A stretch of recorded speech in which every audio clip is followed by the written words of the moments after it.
So how's it going, guys? This is the Midwest Prepper here, and today, as you can see behind me there, is my greenhouse, and basically I'm going to be showing you guys around, and I also have detailed plans in the description below for you to download that are perfectly free, very, very, very descriptive actually. I did them all myself.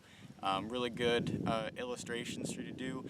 It is about mid-January right now, which is about the time that you're going to want to be doing this, because it's not snowing, it's not raining, it's perfect. A couple months before you have to start doing the plants and stuff like that. So if you're really wanting to do a greenhouse, this is definitely the best time to be doing this. Not during mid-March or April 1st, whenever it's starting to warm up, and that's whenever you want to do it, because you're already too late. So let's go ahead and take a look around this wonderful greenhouse I got here. Okay, so as we walk up to this bad boy here, I want for you to note that it does have a door that is about 6 foot tall, and it's actually a very good little door, really. I have braces there on the corners, as you can tell, on the inside actually. It has two 4-foot wide cattle panels. I'm not really right off the top of my head, I think they're 24-foot long kettle panels, but I'm not positive.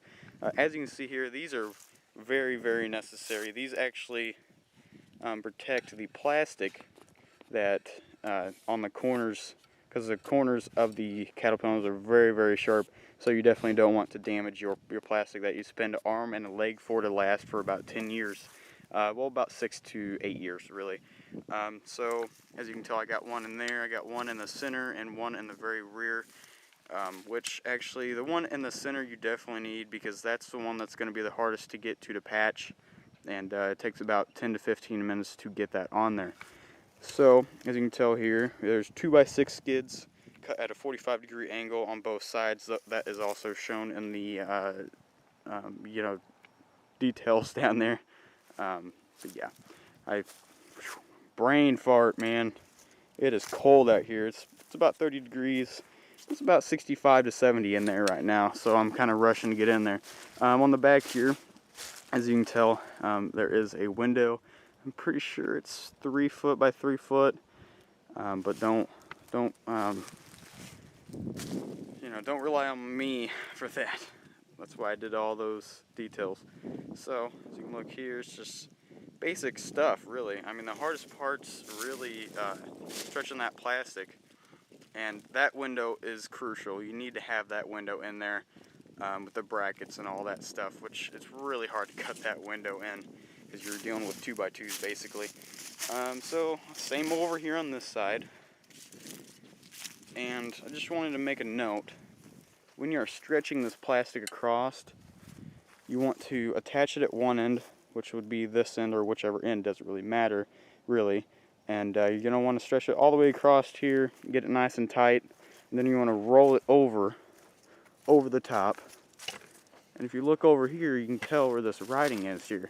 And you're going to want to have something that makes a straight line across, whether it's a seam or the writing that it has on here, something that's going to make this thing square, because if not, then everything's going to be off whenever you start trying to stretch it on the sides. So yeah, and on the bottom here you can tell I did 2x4s, and I cut about a 1/2 inch tack strips, and I put them on each side. Ideally, that would be good to have on the outside of all of these here, but it got too cold too quick for me to do that stuff, and I didn't have enough time really, so I just took and don't really know what those are called, but it's just like a flat rubber washer with a nail, and I did that all the way around on the sides, as you can tell. So let's go ahead and step inside of this bad boy. So, see the inside here, the braces, very warm actually. The lens may fog up, let's hope not. Yeah, this is definitely better in here. Okay, so the first thing that I wanted to point out is this pine bark here on the bottom. It takes 10 bags at 2.5 cubic foot per bag approximately, for you to make this about 6 inches thick, which is what you want it to do. It will hold in heat along with give off heat, because it will be decomposing on the very bottom layer if you do it right. Don't put plastic down. I would recommend just to take a sod shovel and basically just take all this dirt here about an inch down or so to get out all the seeds and the grass and stuff, so it will not grow back. These rails here are not something that I provide in the actual plans, because these were after I did the plans. But let me get the camera off the stand here. Basically, I can hold about 750 plants in here, which is very good. If you're wanting to do more than 750 plants, then I would recommend building 2 of these bad boys. Or you can also extend it, because you're not limited to just 2. You know, you can build it with 1, you can build it with 5 if you wanted to. But 5 is going to be a little bit more flimsier, and you're going to want to be careful. I would not go any more than 3 to a building, for sure, because then that for me would be too unstable, and it would not work out very good. So here's a little table that I built. This is just, you know, basic wood that I found around my property, laying around a little bit. But yeah, I mean, it's very, very simple to do. I would recommend to get a thermostat in here, or not a thermostat, but like a wireless temperature kind of deal, and have it set up where you can see like during certain times. If you are too far away from your building to really do that, then I would just say come down here, you know, like 8 a.m., 8 p.m., and like just get the feel for the temperature and figure out if you really want to have a heater in here or not. For me, I don't have a heater in here right now, and like I said, it's pretty hot in here. It's about 65 to about 70 degrees. I'm not a human temperature, so I cannot really tell you what it is, but that's what I would do, and that's why I do that. So I get a feel for what it is in here at certain times of the night.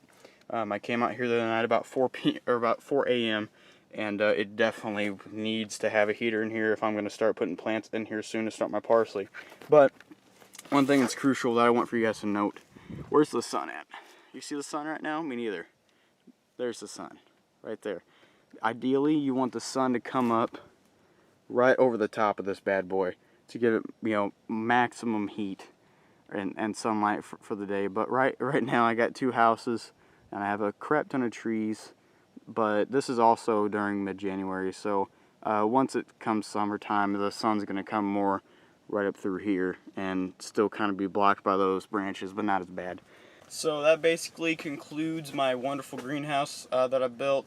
Thank you guys for watching very much. If you guys are really wanting to push the issue, like I said, go down to the description below. Free plans for you to download, very descriptive and detailed on what you need. Any questions, PM me or just comment down there below. I read every comment that I can get to at least. So yeah, you know, thanks guys for watching. This has been the Midwest Prepper, and stay tuned for more videos on planting seeds and also pruning them and saving these seeds for later on in the year. Thank you very much, and you have a good day.